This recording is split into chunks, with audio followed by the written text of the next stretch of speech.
孙冲。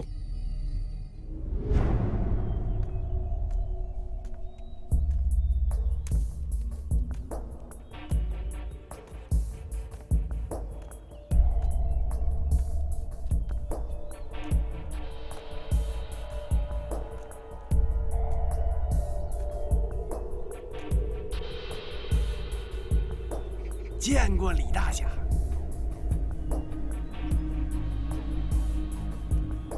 我是不是关照过你，本月15之前不要再接大宗的生意？是。那你为什么在昨天晚上还把库里的28张强弓给卖了？这个买主是谁？买主。 是他们。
不要射！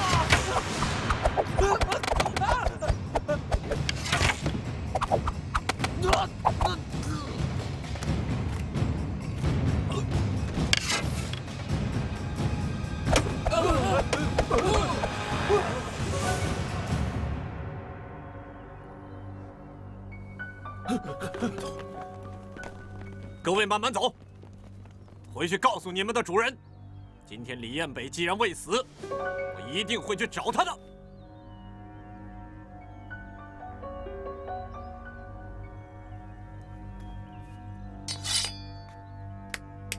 好气派啊！果然不愧是仁义满京华的李彦北。哈哈哈哈哈！可惜啊，虽然是仁义满京华的李彦北，纵然有3头6臂，也比不上陆小凤的2根手指啊！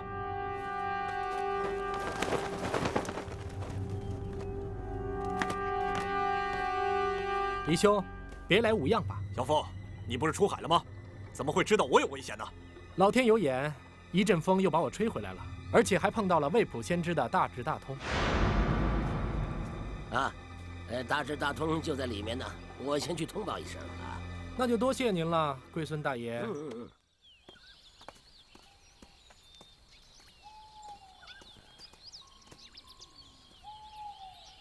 陆小凤，你还记得我们的规矩吗？当然记得，一个问题50两银子，先付钱后回答。那第一个问题，我想知道，在中秋之夜，西门吹雪和白云城主叶孤城在紫禁之巅的决斗结果如何？没有结果。为什么？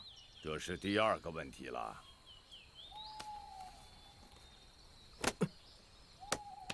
上个月，西门吹雪突然提出要把时间推迟到9月份的月圆之夜，叶孤城表示同意，不过他的条件是把决斗的地点改在紫禁之巅。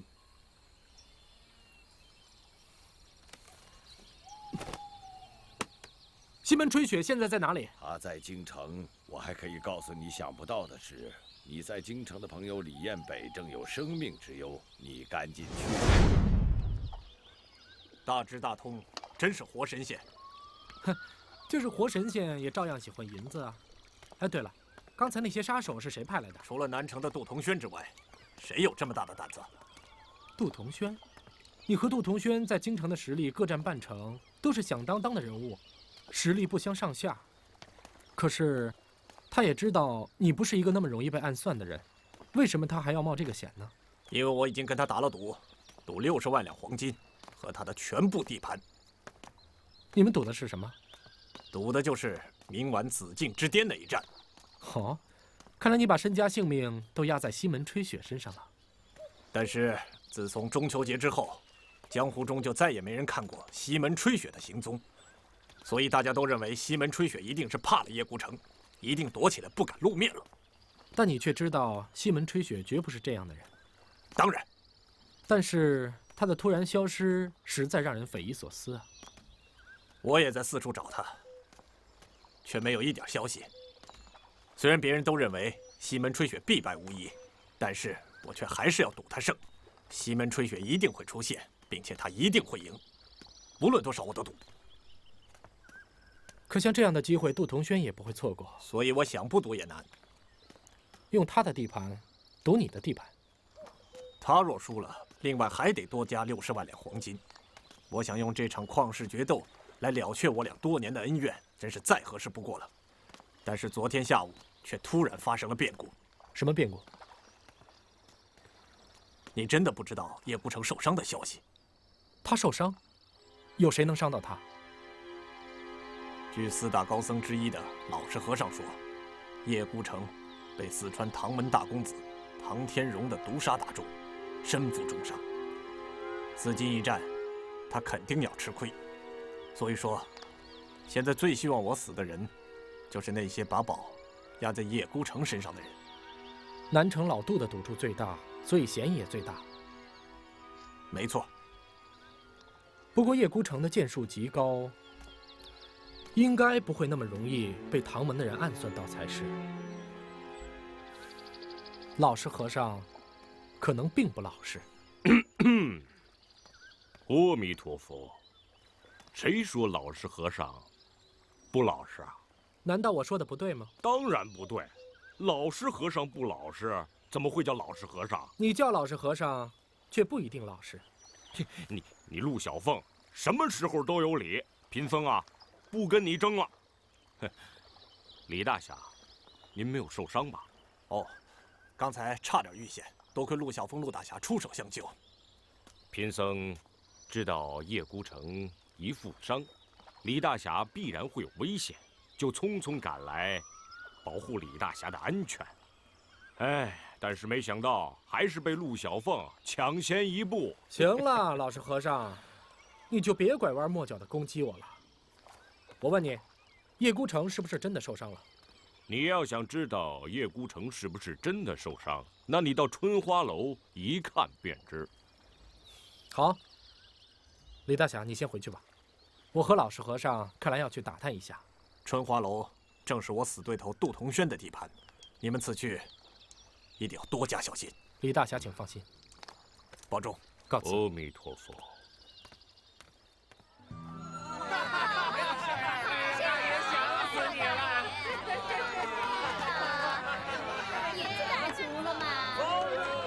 罗小凤，是不是又在想欧阳晴了？其实贫僧看得出来，你对欧阳晴姑娘是情有独钟。我们只是普通朋友。哎呦，善哉善哉！和你陆小凤交往的女人当中，能有普通朋友，难得，实在是难得呀！不知他现在还在不在怡情院？哎呀，善哉善哉！亏你陆小凤对一个普通朋友还那么在意啊！哎，你个胖和尚，你还敢站在这儿？告诉你，上次我花酒的钱，我什么时候来过这儿？我没来过这儿。我是老实和尚，我没来过这儿。告诉你，你今天要是我没有啊！你就休想离开。别缠着我！你给我回来！你给我站住！回来呀！别走啊！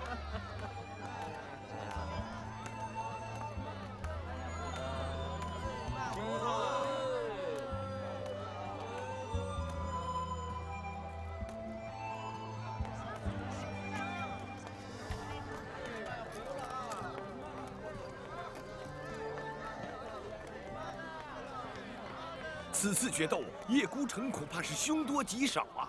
哎，你可不敢小看了叶孤城，他的天外飞仙可是这个江湖上无人能够抵挡的。太多招，6分钟胜负。你，哎，酒来了，客官你慢用。哎，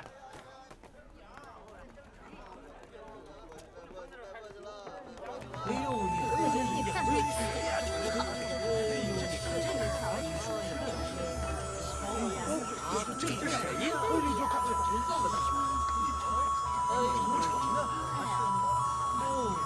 在哪儿啊？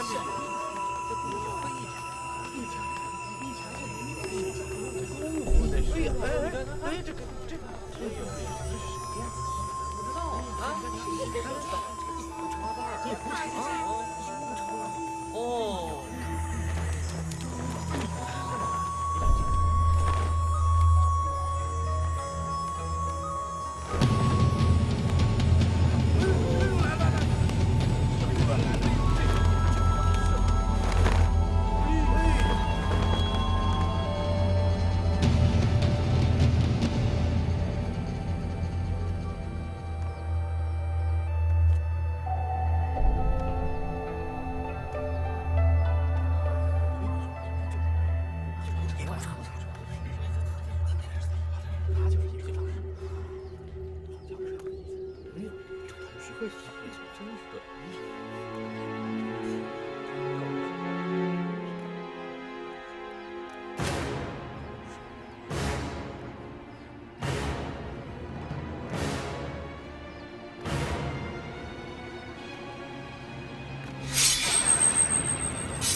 你也来看热闹？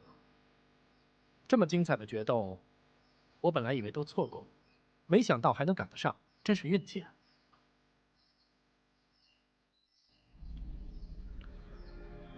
西门吹雪为什么要把决斗的时间延期啊？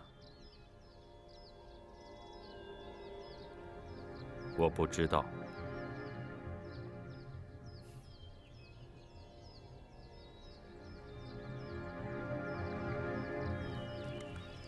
哎呦，哎，这怎么了？这啊？怎么了？哎，看怎么了？这不是杜老板吗？啊，是啊。这，哎呦，这杜老板真的没干的呀，这是啊。哎呦，南城老杜，谁干的啊？哎呦，你看看，好厉害的剑法！估计江湖上只有叶孤城、西门吹雪这2个人有这个本事。不，说不定是李彦北杀了杜同轩泄愤啊。哼，我看啊，凶手定然是那西门吹雪。哼，一群没有见过西门吹雪拔剑的人，竟然在这里发表妄论。从杜同轩的剑伤来看，这根本不是西门吹雪所为。你们真是一群无聊之辈。哎，真是可惜啊！哎呀，别看了，走吧走吧走吧走吧，是找事情上啊！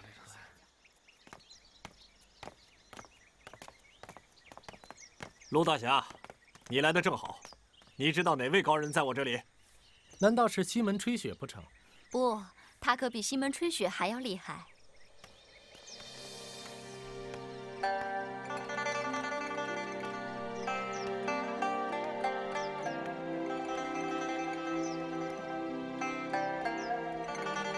欧阳晴，你怎么会在这里？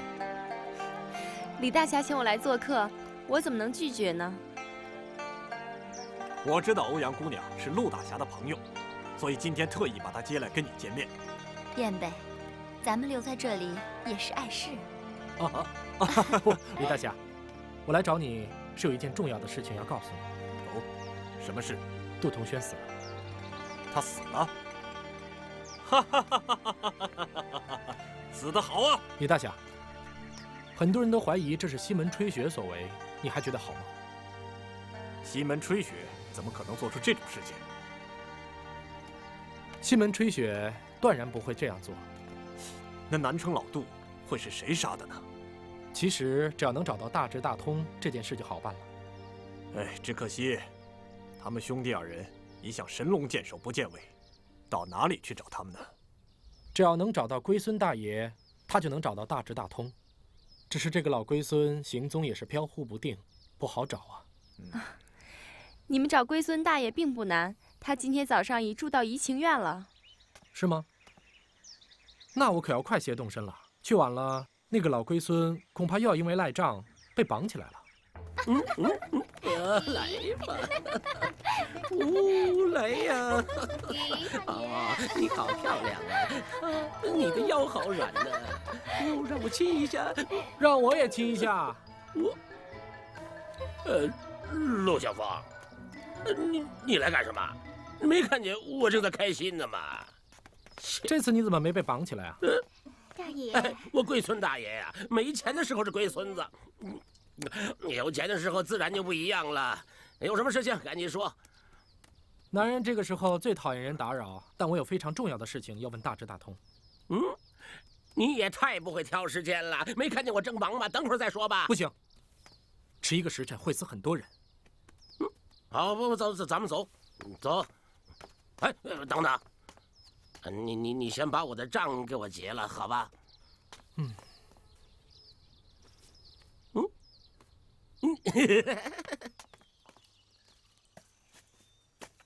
哎，大智大通就在窑里，找老规矩。好了，谢谢了，谢谢了。陆小凤，你最近的问题可真多。二位前辈见笑了。我想请问一个问题：叶孤城是否真的被毒杀打中过？是。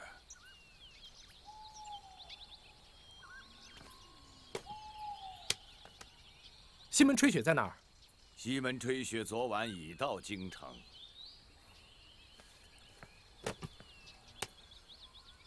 杜同轩是不是被西门吹雪所杀？不是。那他在何地被何人所杀？你这是两个问题，应该是100两银子。他是在……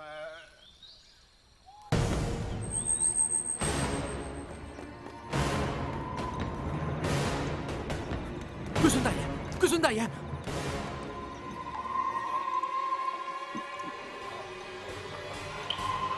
龟孙，你想说什么？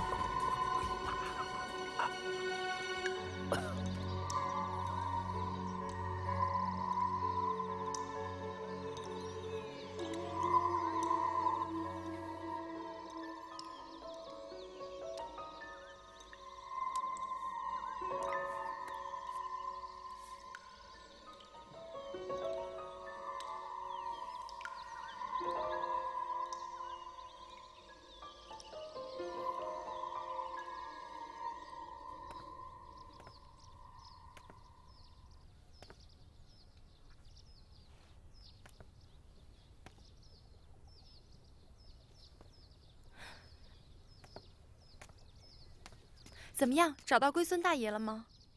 找到了。在大智大通那里打听到消息了吗？大智大通永远也不会再说出任何的消息，因为他们已经死了。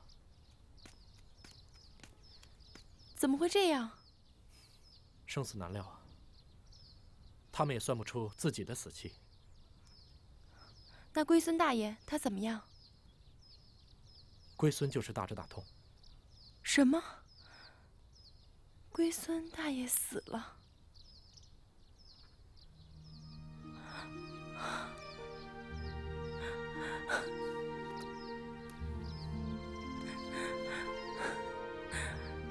别的姑娘都嫌弃他，老鸨也欺负他。其实龟孙大爷是个好人。龟孙大爷一生小心谨慎，把自己是大智大通的身份隐藏得天衣无缝，没想到还是没逃过这一劫。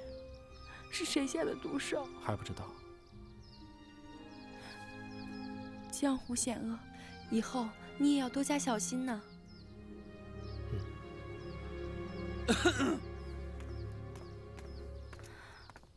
我厨房的火上还做着酥油泡螺，我去看一下。陆大侠，这点心是欧阳晴特地为您做的。一个女人如果能做这些事，她的心思，陆大侠应该明白吧？哦，大致大通，说了什么线索了吗？这……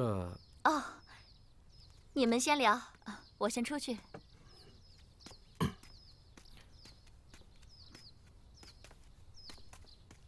大致大通死了。什么？他也死了？不过他临死之前对我说过一个马字。马？是不是姓马的什么人？马？莫非？什么莫非？莫非他指的就是带着杜同轩尸体的那匹白马？那匹白马又怎么了？那匹白马，我一眼看出就是西域白马。西域白马，我好像也见过。在哪里？好像是在太监窝门口。太监窝？要不要我去查一查？先不忙，我给你看一件东西。这个是从龟孙子身上找到的。哦，这极有可能就是凶手。可惜现在看不清他的容貌了。这样，你可以到京城的泥人张那里去修复一下，这样一来就可以看清他的真面目了。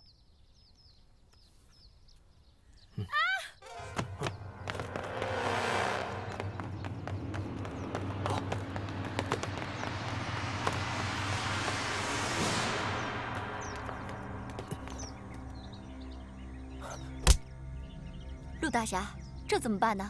赶紧去找大夫吧。此毒并非一般大夫可解。那怎么办？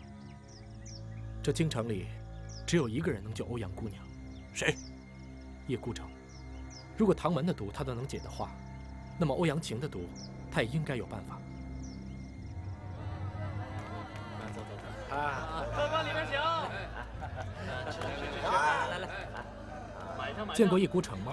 没有啊。来，吃菜。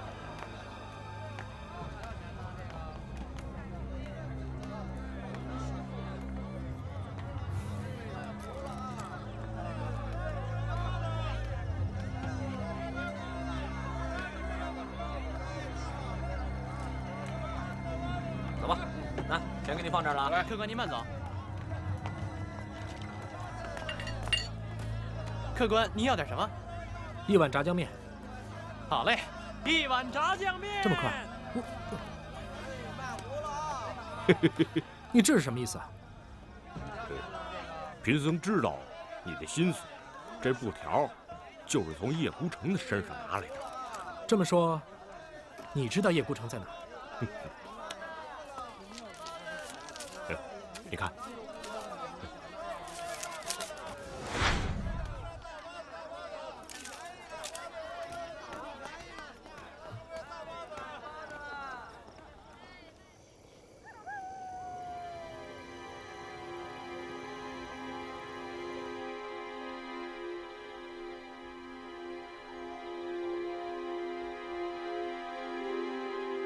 用不着拔剑，若是有酒，倒不妨斟一杯。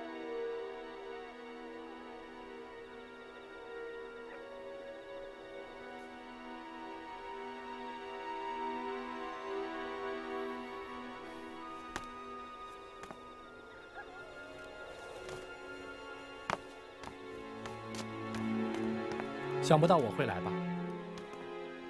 你本不该来的，这里没有酒。但是这里却有朋友。这里也没有朋友，只有一个杀人的剑手。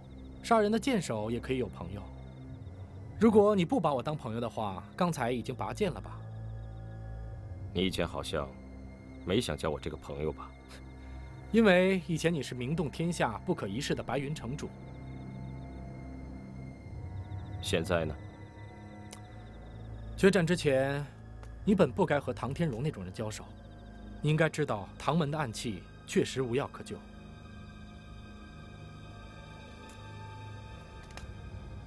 你知道多少？我知道不太多，但是我知道你那天在春花楼用鲜花铺地，是为了掩盖你伤口散发的味道。我本不想出手，是他非逼我，一定要逼我拔剑。他说我趁他不在的时候调戏他妻子。你当然没有。既然没有，你为什么不解释？如果是你，你会解释吗？不会。所以你拔剑？对，我只有拔剑。我还是不懂，以你的剑法，唐天荣应该不会有出手伤你的机会。是，他本就没有伤我的机会，但你却受了伤。我怎么会被他伤到呢？只是我在拔剑之时，突然听到一种很奇怪的笛声。你发现了毒蛇？你怎么知道？就在今天一日之中，我有2个朋友中了蛇毒，一个倒在床上生死不明。你受伤之后，首先获利的应该是西门吹雪。可是，他绝对不是伤你的人。是。他绝不是那种卑鄙小人。如果他是一个小人的话，他绝对练不成那种孤高的剑法。我知道，你一直当他是朋友，否则你不会在春花楼替他洗冤。哼，我对他这个人不感兴趣，我感兴趣的是他的剑。真想不到，这个世上不但有肝胆相照的朋友，还有肝胆相照的敌人。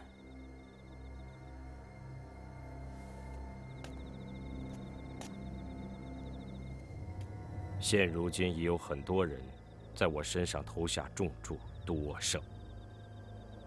不错。如果我失败了，那些人不就坐收暴利了吗？你认为陷害你的人就是赌西门吹雪胜的人？难道你认为不是吗？决战即将到来。难道你还要如期应战？你看我像个食言毁约的人。可是你的伤……伤是无救的，人是必死的。既然要死，能够死在西门吹雪的剑下，岂不是件快事？其实你们可以改期再战。绝不能改。为什么？在我这一生中，我每次说过的话，从未改过。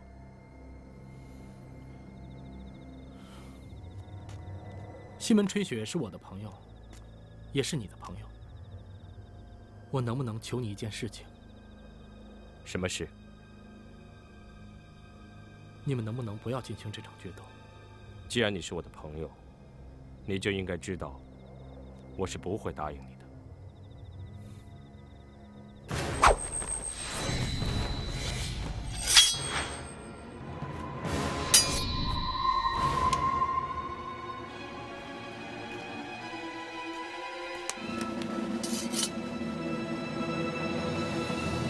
你先好好养伤，我还要去救我的朋友。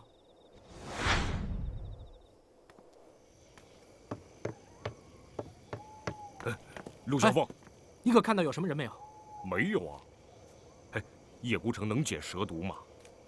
他连自己的毒都解不了，怎么能解欧阳晴的毒呢？哎，或许有一个人有办法。谁？哦，就是那个庙里的方丈，也是我的师叔圣通法师，可能有办法。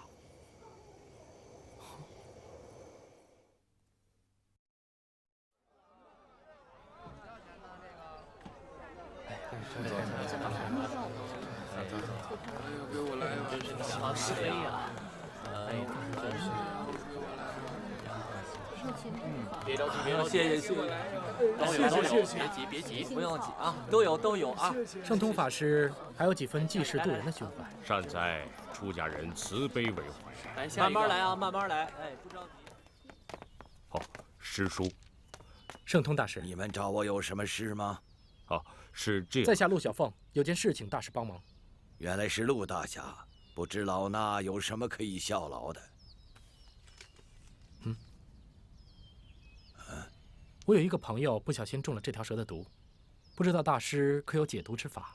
陆大侠，这是雪山之巅的冰寒毒蛇，中了此毒者，只有死路一条。老衲实在也是无能为力。阿弥陀佛。陆小凤，连我的师叔都没有办法，看来欧阳姑娘之毒凶多吉少啊。那也未必，或许还有人可以救她。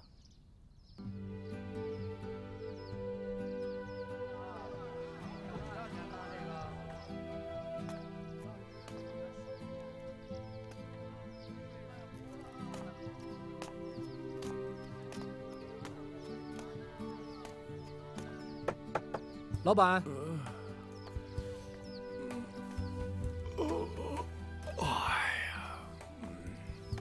你想买泥人吗？喜欢哪个随便挑。要是都不喜欢，我也可以做。我不是来买泥人的。那你来干什么？我是来修泥人的。我只做自己的泥人，别人的泥人我一概不管。啊，500两啊！好，过1个时辰你再来拿。没问题。对了，请问你知道太监窝在哪儿吗？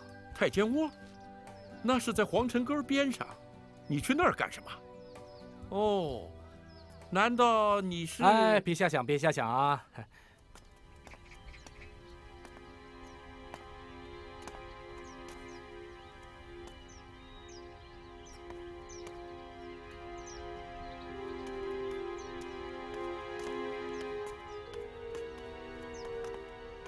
启禀王总管，陆小凤拿来这个泥人，想要修好。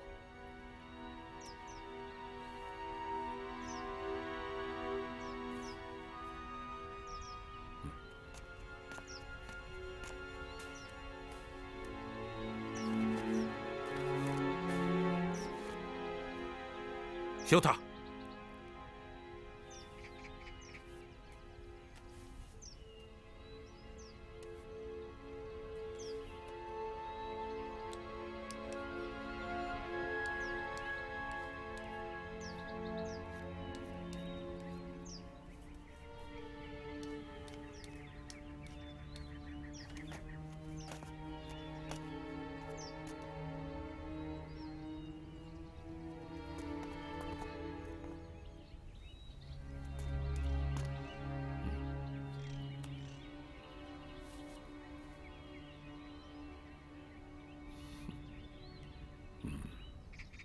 压呀，快点压！压上！来了个小白脸儿，哎，怎么样？来一把？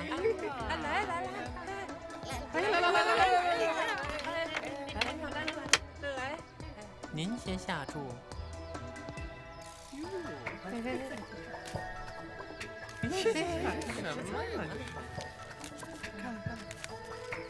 哇，1万两！1万两！我们这群做奴才的，哪能跟你玩得起这么大？没关系，即便你输了，我也不会要你的钱，只会问你一个问题：如果我输了，1万两就是你的了，一把定输赢。好，简单点儿，我们赌大小。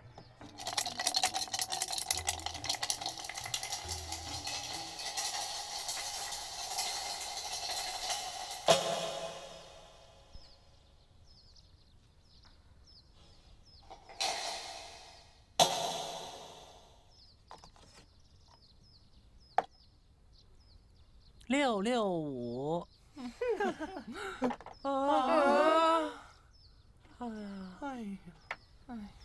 想知道什么，说吧。京城的大户杜同轩是不是曾经来过？昨天，王总管领着一个白衣人和一个年轻的小伙子来到我们太监窝。不一会儿，那个杜同轩也进来了。王总管看到杜同轩来了，甚是慌张。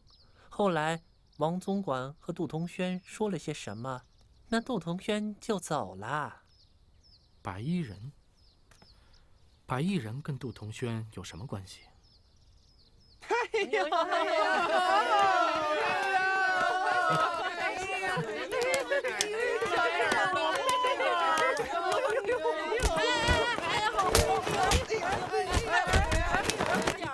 哎！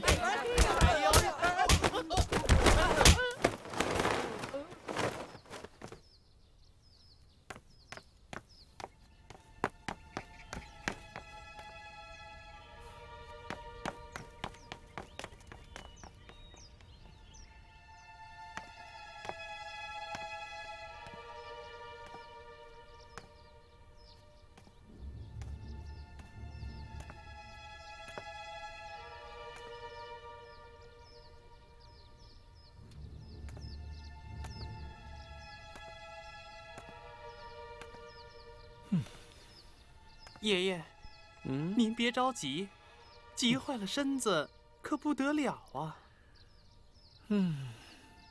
那陆小凤实在是个大麻烦，她要再这样追查下去，迟早会出大事情的。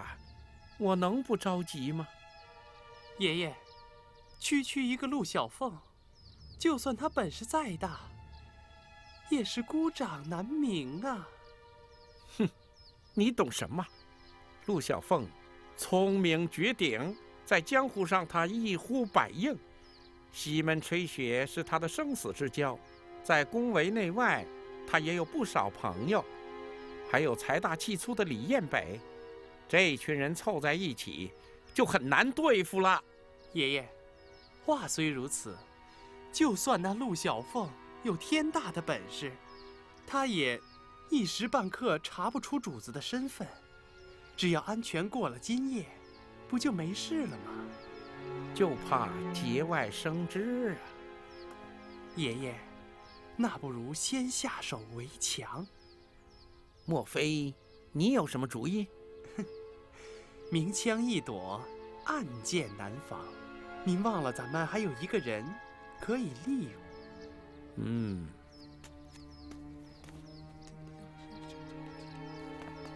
好，就这么办。你告诉他，这次再不能出差错了。是。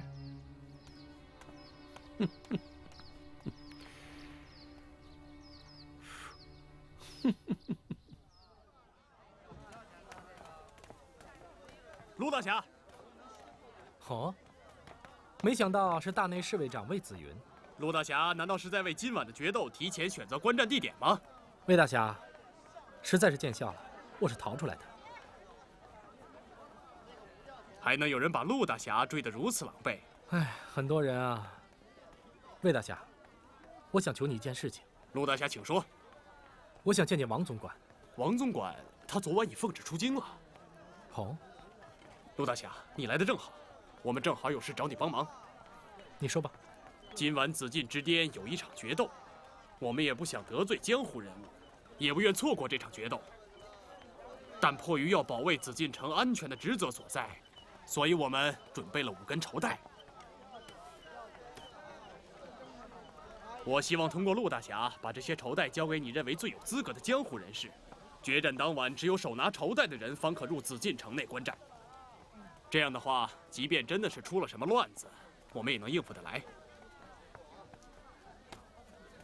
你肯定也把这个消息通知过武林侠士了吧？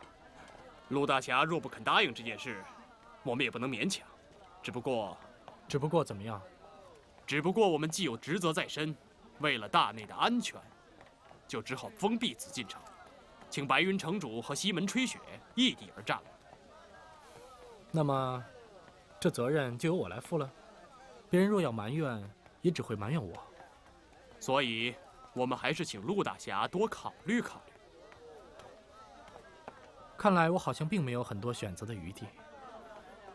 为什么能烫掉人手的热山玉总是抛给我？因为你是陆小凤，这理由就已足够了。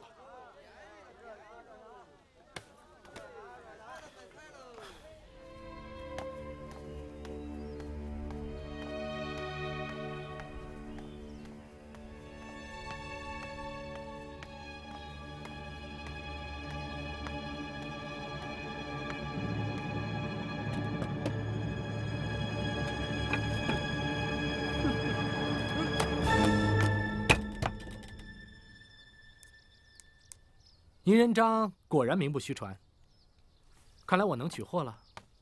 那是当然，我的名头难道是白叫的吗？嘿，收好了，谢谢。西门。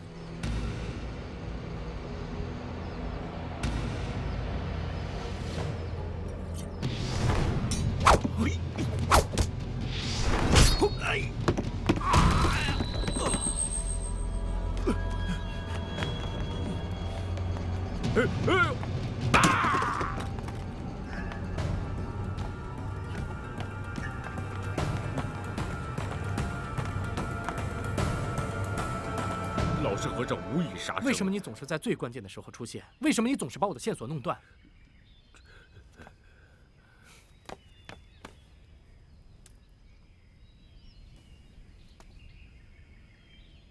原来他早已服了毒，被你一撞，他的毒气才扩散。阿弥陀佛，罪过罪过。哎呀，是陆小凤，你这回可捡了个大便宜。对对，想不到魏子云把发缎带的事儿交给你办了。这哪里是个大便宜？我看是个大麻烦。哎，陆大侠，在下是四川唐门的二公子唐天纵，希望陆大侠能送在下一条缎带。瞧，麻烦来了。啊，这里有3块美玉，希望能够换一条缎带。哎呀，这美玉就算了吧，这3个响头还是要的吧？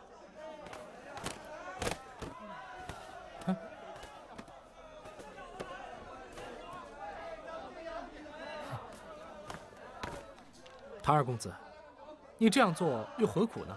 就算我让你看到叶孤城，你也未必能报得了仇。即便以卵击石，在下也要试一试。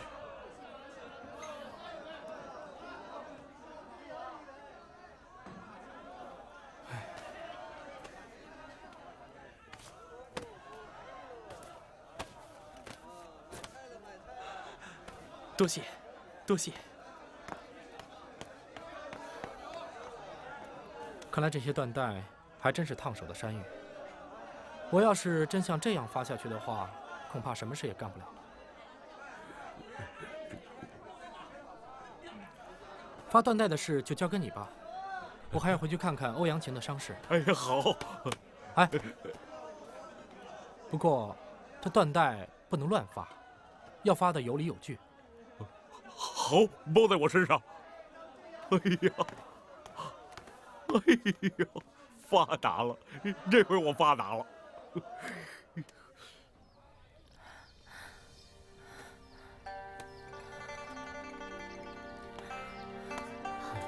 陆大侠，找到了救欧阳姑娘的法子了吗？那怎么办？要不然让燕北再想想办法。你的点穴手法也不高明，你看现在毒液又开始蔓延了，再没有办法，欧阳晴就真没救了。我看看。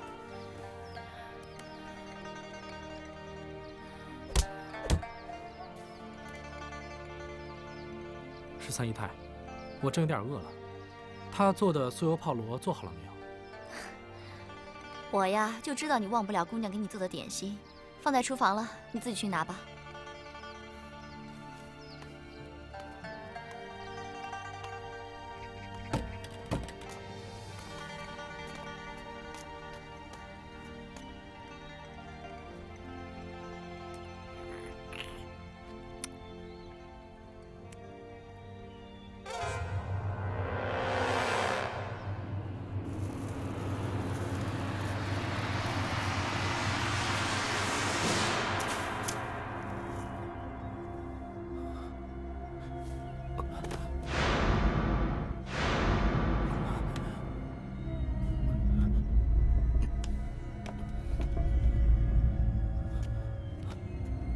原来是你下的毒。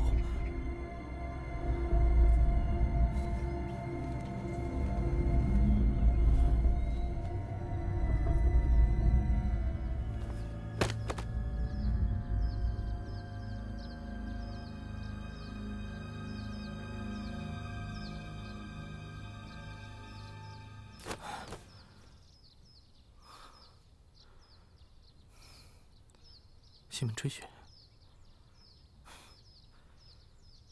每一次我最需要你的时候，你都会出现啊。如果不是我，你还有命吗？我的运气永远都那么好。13姨太呢？13姨太已经杀了同样中毒的李彦北，就在他准备向你下手的时候，正好被我赶上。虽然我没有杀他的意思，但是他还是自杀了。这有何苦呢？这是从13姨太身上搜出来的。我怀疑这是欧阳晴的东西。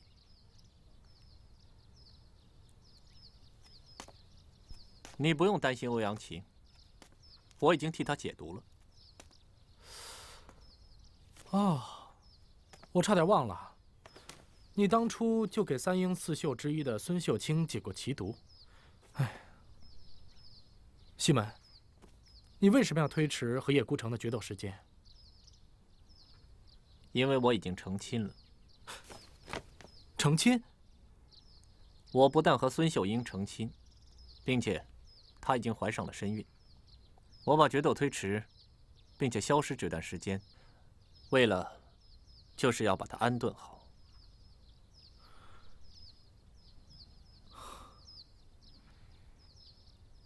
其实我是应该恭喜你的，但是对于这场决战，我真的不知道是好事还是坏事。你的剑是世上最无情的剑，但是你现在有了感情，有了牵挂，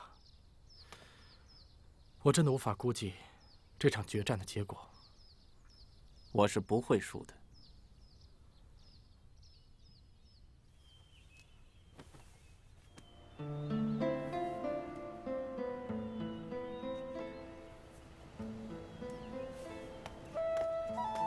谢谢孙姑娘，哦，不对，是西门夫人。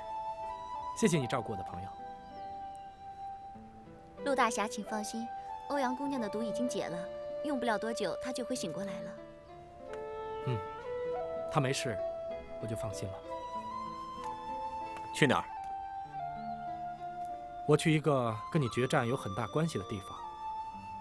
用我陪你去吗？不用，你决战之期将近，好好准备吧。你是我的朋友，我不想你有任何闪失。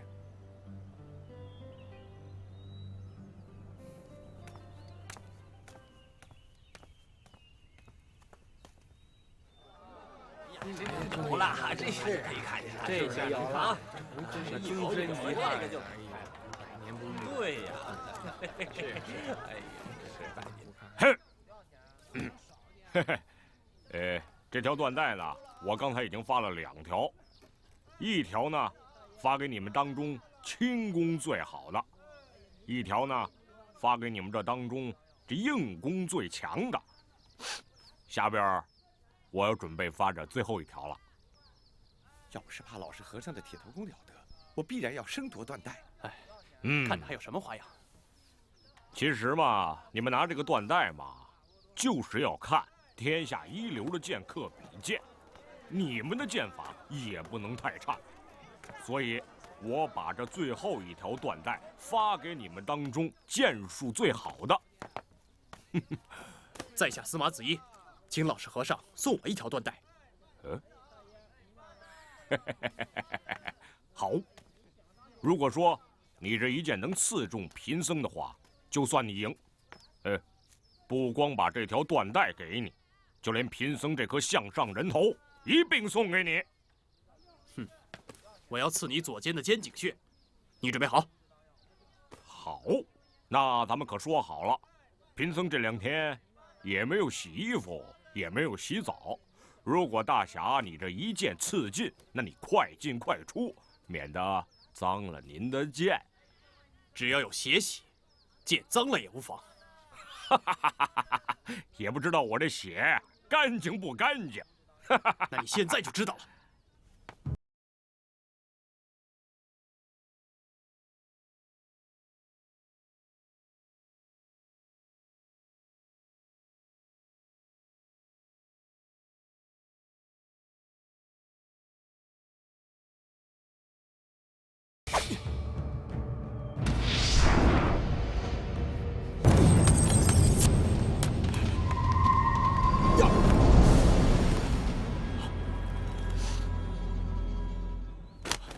不可能！我练这拔剑动作已经研究了130多种方法，我一剑出手，可以贯穿12枚铜剑。但我看得出来，你这一剑刺出并没有使全力，你怕伤了贫僧。看来你小的心肠并不坏。好，这条缎带给你了。多谢。啊。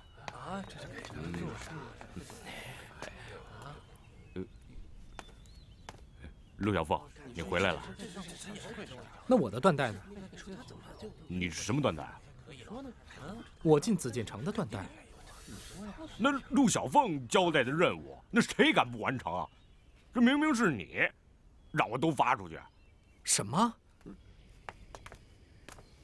我早该想到，老实和尚其实不老实。我让你发缎带，把我的也发出去了。明明是你让我都发出去的，现在我都发出去了，你又怨我。我不管，你一定要给我找回一条来。那现在都发完了，你让我上哪儿找去啊？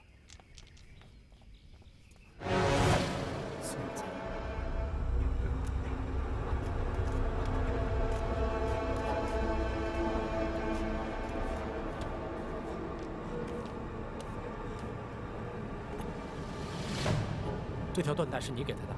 哦。看来这决战对任何人来说都是生死之战。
西门，你对决斗到底有多大的把握？100%的把握。我不希望你有半点闪失。你放心吧，我不会有事。我只是担心你。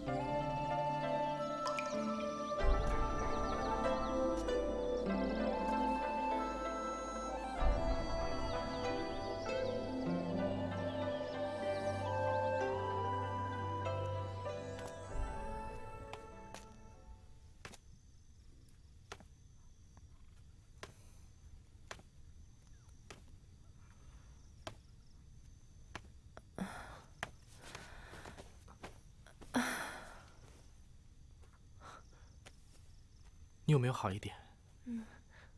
哦，对了，这块玉佩是你的吗？这玉佩不是我的，它是前些天一位喝醉酒的年轻公子丢失在我房里的。年轻公子？当时和公子一起喝酒的还有一个胖商人，尽管化了妆，可是我还是看得出来他是个太监。后来，那位公子就没再来过，所以玉佩就被我留了下来。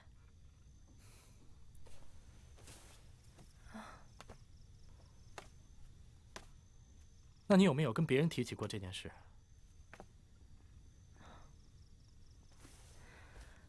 好像除了龟孙大爷和13姨太以外，我没有向任何人说过。不过我记得，龟孙大爷看了玉佩之后，就警告过我，一定要把它藏好，不要再跟任何人讲。不过他当时喝醉了酒，我也就没太在意。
我在家里等着你取胜回来。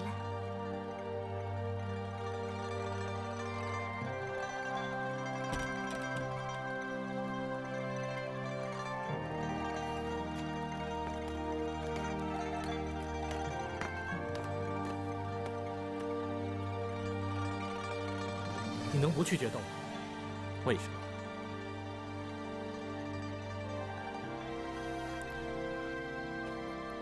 我有种很不祥的预感。既然陆大侠都这么说，那你能不能不参加这场决斗？秀英，你应该了解我，纵然是龙潭虎穴，我也没有退缩过。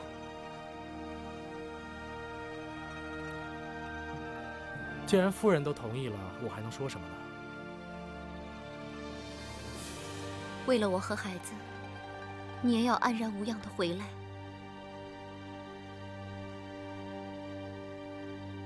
我一定把他安全的带回来。时辰快到了，该出发了。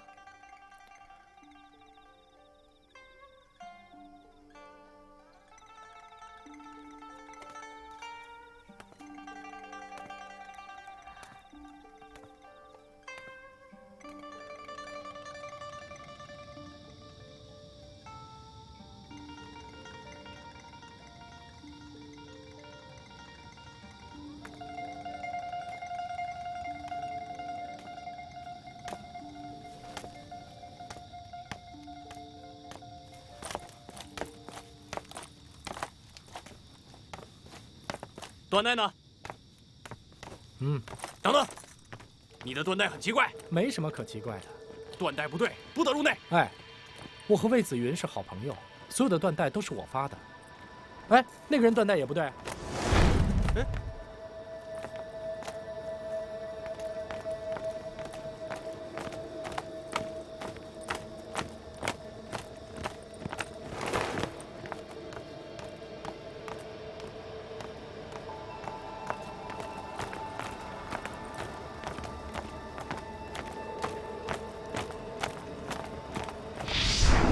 怎么这么多缎带？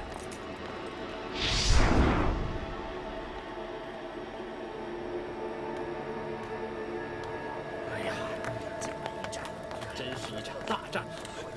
陆小凤，这便是你发的缎带。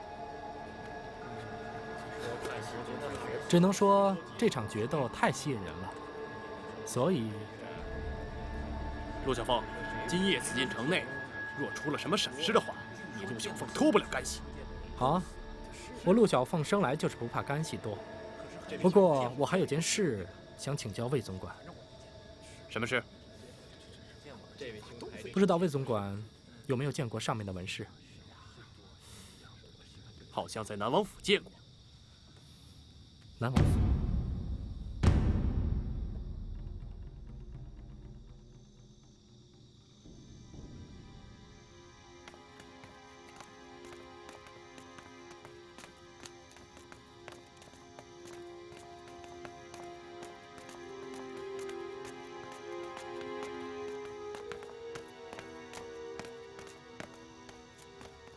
皇上，皇上，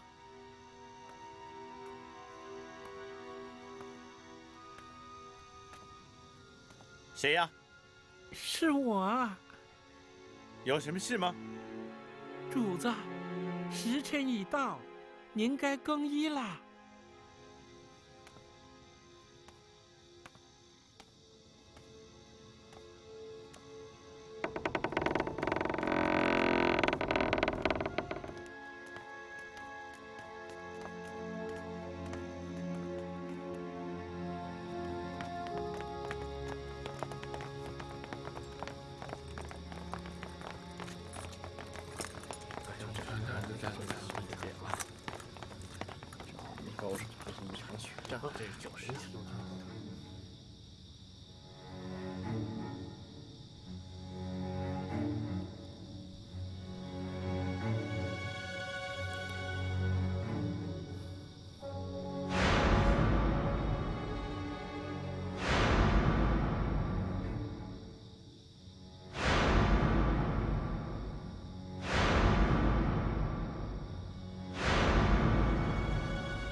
此剑乃天下利器，剑锋3尺7寸，净重7斤13两。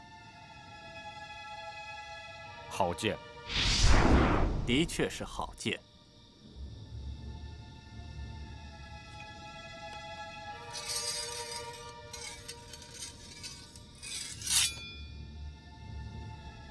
此剑乃海外罕见精英。吹毛短发，剑锋3尺3，净重6斤4两。好剑，本就是好剑。你们2位都是当代剑术之名家，负天下之众望，剑上必不致淬毒，更不会密藏机皇暗器。只不过这一战旷绝古今，必传后世。你们2位能否将佩剑互相查实，以昭大信呢？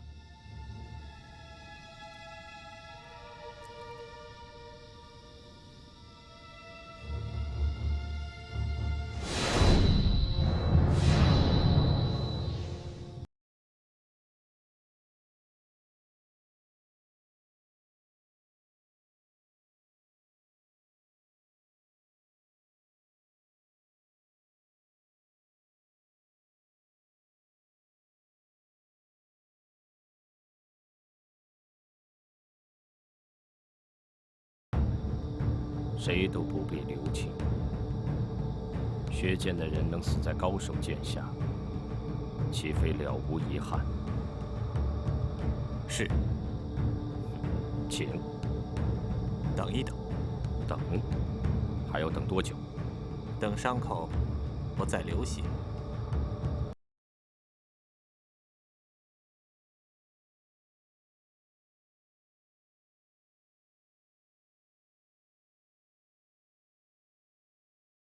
虽是杀人的凶器，却从不杀一心要来求死的人。我岂是来求死的？你若无心求死，等1个月再来，我也等你1个月。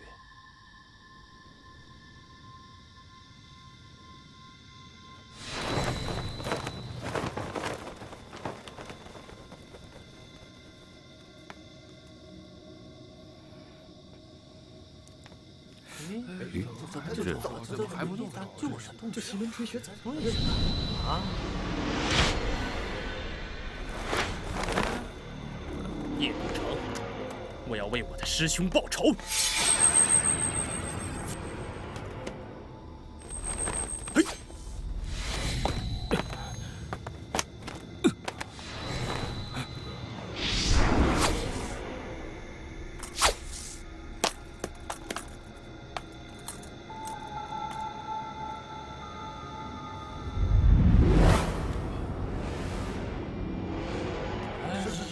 怎么回事？叶孤城谁下的手？这么容易就死了？这不是吗？啊，没见谁能置叶孤城于死地。哎呀，真是。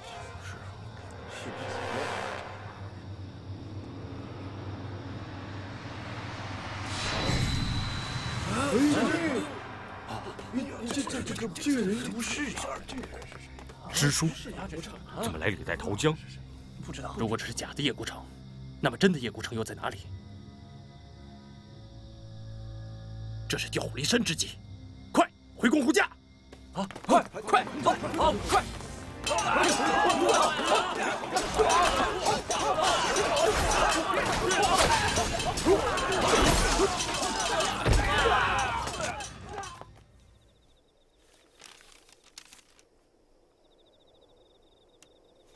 什么人？老奴王安，伺候皇上用茶。王安，你不是奉旨出京了吗？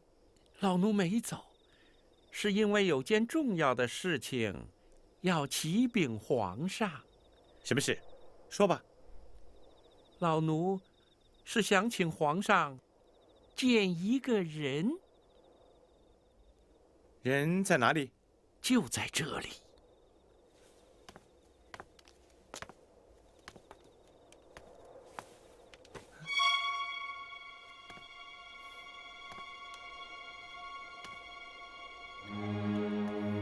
这位就是大行皇帝的嫡裔，南王爷的世子，也就是当今天子的嫡亲堂弟。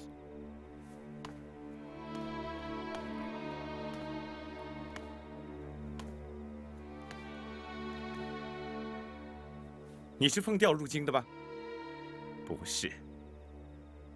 既未奉诏就擅离封地，你知道该当何罪吗？王子犯法与庶民同罪，朕就算有心相护，也只怕免不了杀头之罪吧。你说的没错。你既然知法，为何还要犯法？你知法犯法，罪加一等。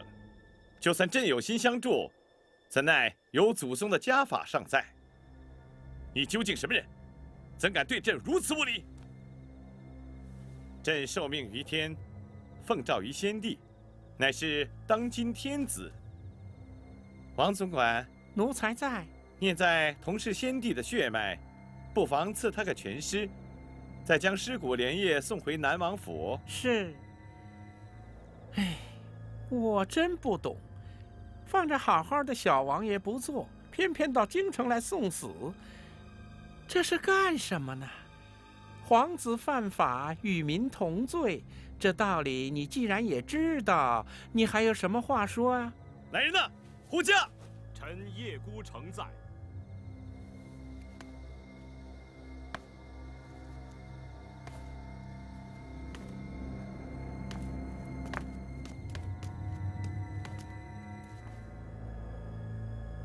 叶孤城，山野草民，想不到竟也惊动天听。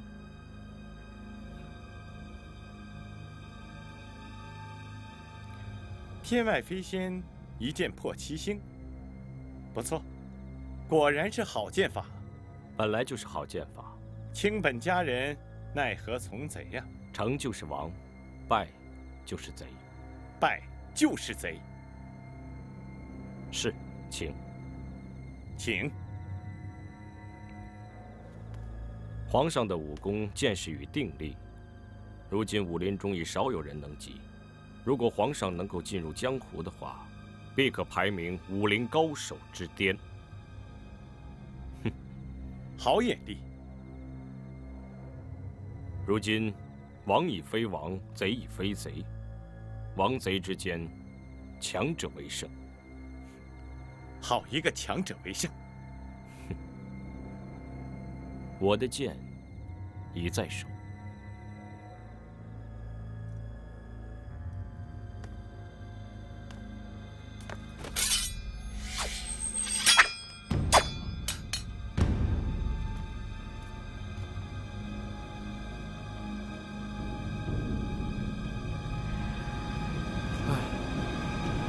你不该来，我不必来。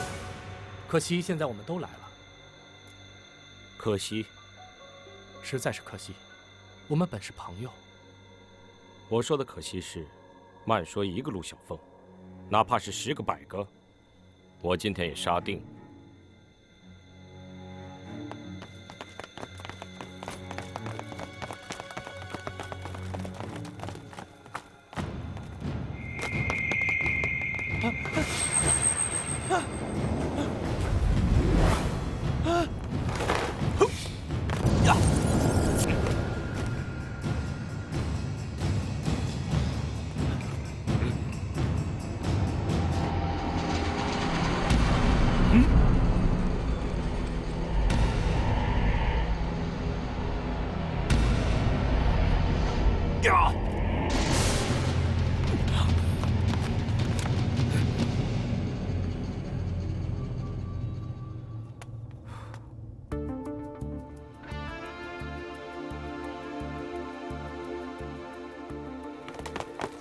放下武器投降吧！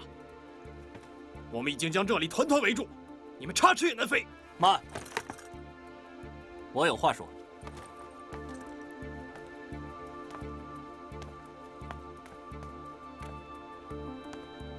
我若与叶城主双剑联手，普天之下，有谁能抵挡？我说的话，你明不明白？我7岁学剑，7年有成，至今未遇敌手。何必对他们说这些呢？唯恐琼楼玉宇，高处不胜寒。人在高处的寂寞，他们这些人又怎么会知道呢？今夜是月圆之夜。是。你确实是叶孤城。当然。你手中有剑，我手中也有剑。是。你我的约定还算不算？算。但是叶孤城刺杀皇上，已犯下死罪。此刻，我只求与叶城主一战。生死荣辱，我都已不在乎。生有何欢，死有何惧？得一知己，死而无憾。能有叶城主这样一个对手，我死而无憾。生死虽轻若鸿毛，王法却重于泰山。你的意思我虽然明白，怎奈……难道你逼着我让他先闯出去，再异地而战吗？等等，朕也想看看天下剑术最高的2大剑客的决斗。朕也好一饱眼。既然皇上亲口答应，我怎么敢违抗圣旨？那就请2位回到紫禁之巅。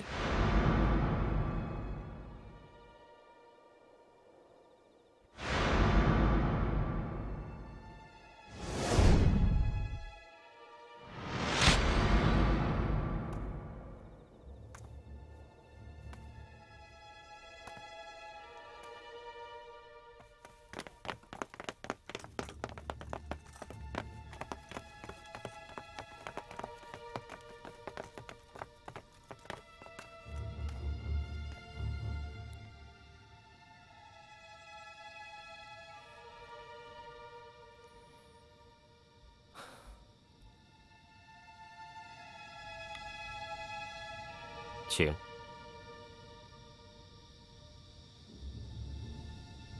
请。现在不能。现在不能。不能出手。为什么不能？因为你的心还没有静。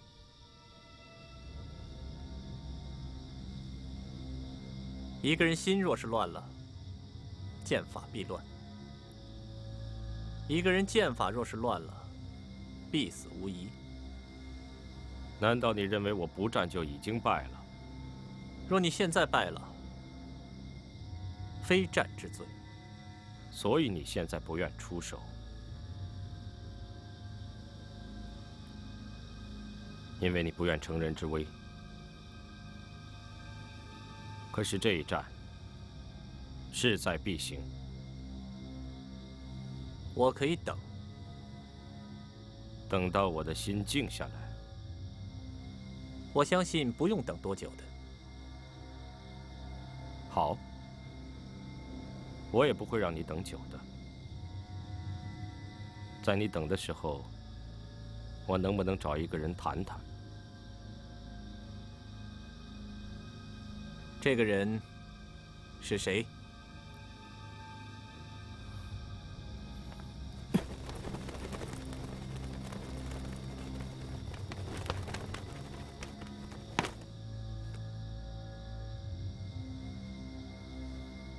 这件事，我们安排的天衣无缝。你是怎么知道的？我是从王总管发现南王世子和皇帝长得一模一样的时候就开始怀疑的。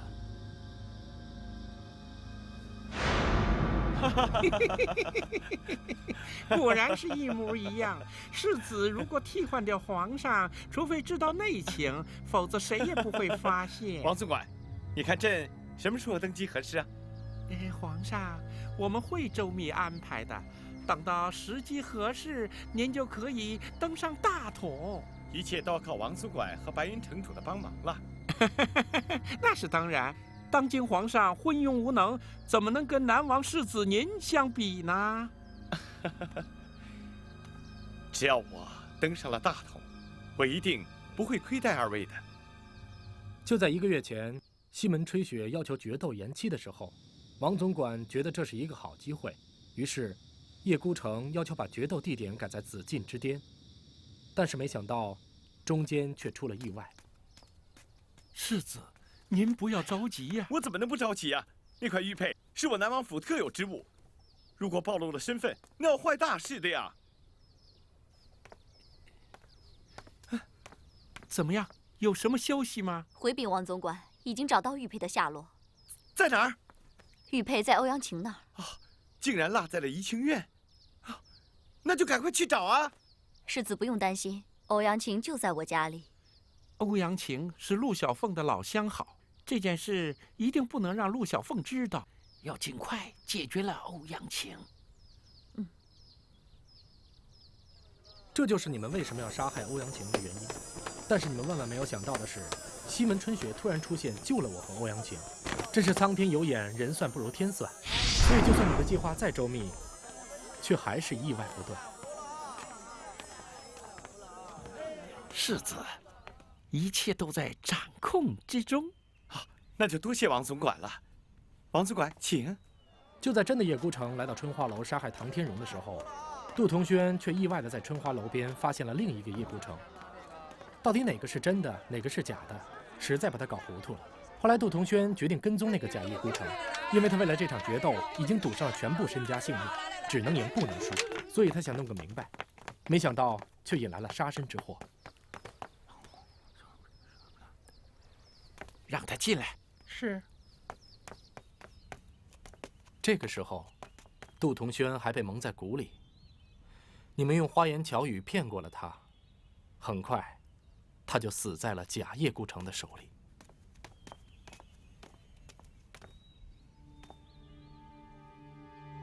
人们都认为是西门吹雪杀了杜同轩，但是你们却忘了，还有一个无事不知、无事不晓的龟孙大爷可以参透此事。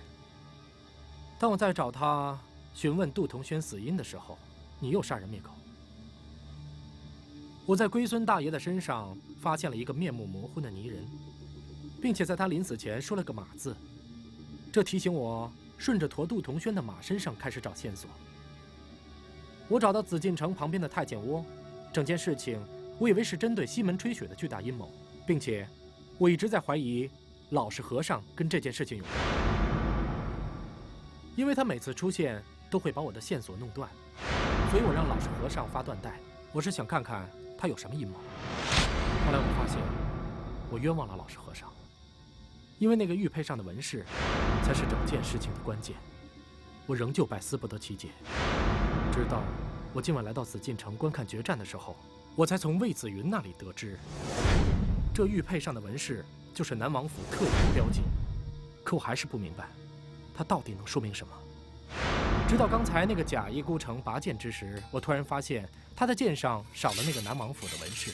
以前叶孤城出剑速度太快，我一直没有看清楚，疏忽了这一点。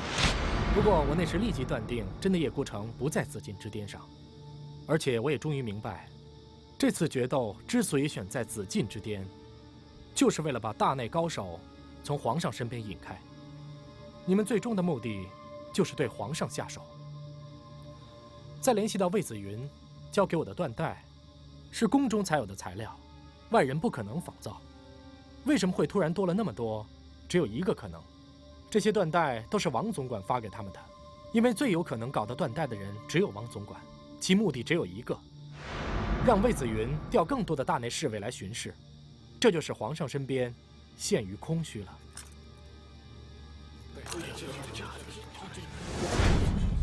但是我仍然有一件事情不明白，想问问白云城主。什么事情？像你这样的一位剑圣，为什么要给南王府卖命？成者为王，败者为寇。既然你都已经知道，我何必再解释？其实叶城主本不姓叶，他的祖辈其实是前朝的亡国之君。如果没有南王府的保护，他的宗室早就被杀光了。或许这个计划就是为了让他报昔日的血海深仇啊！没想到，你这个与世隔绝的剑圣，竟然也会有如此多舛的身世。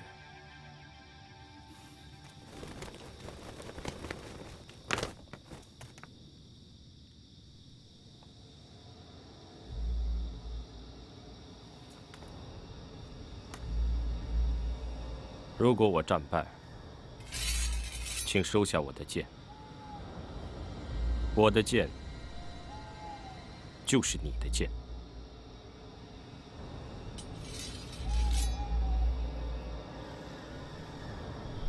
倘若我战败，也请收下我的剑。我的剑便是你的剑。从此，剑不离身。剑不离身。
有消息了啊！那小子出来了。我没有看见他，只听到他的声音。什么声音？当然是笑声，并且我听说皇上和陆小凤正在喝酒呢。啊！皇上跟陆小凤喝酒？我还听小太监说，陆小凤不管提出什么要求，皇上都答应。那他要什么了？那小太监说，就听到这一句话。哎呀，这人世间无非就是名、利、权势、女人。我猜陆小凤无非就是逃不脱这几样东西。错。全错。难道说我全猜错了？那你究竟要什么了？佛说，不可说，不可说。哼，你要不告诉我，你也别想知道欧阳姑娘下落。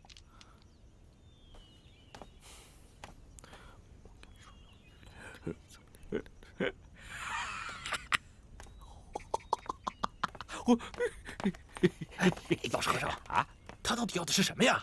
啊，刚才不是佛说了吗？不可说，不可说。哎呀，陆小凤，刚才跟皇上喝酒的感觉怎么样？一定很爽吧？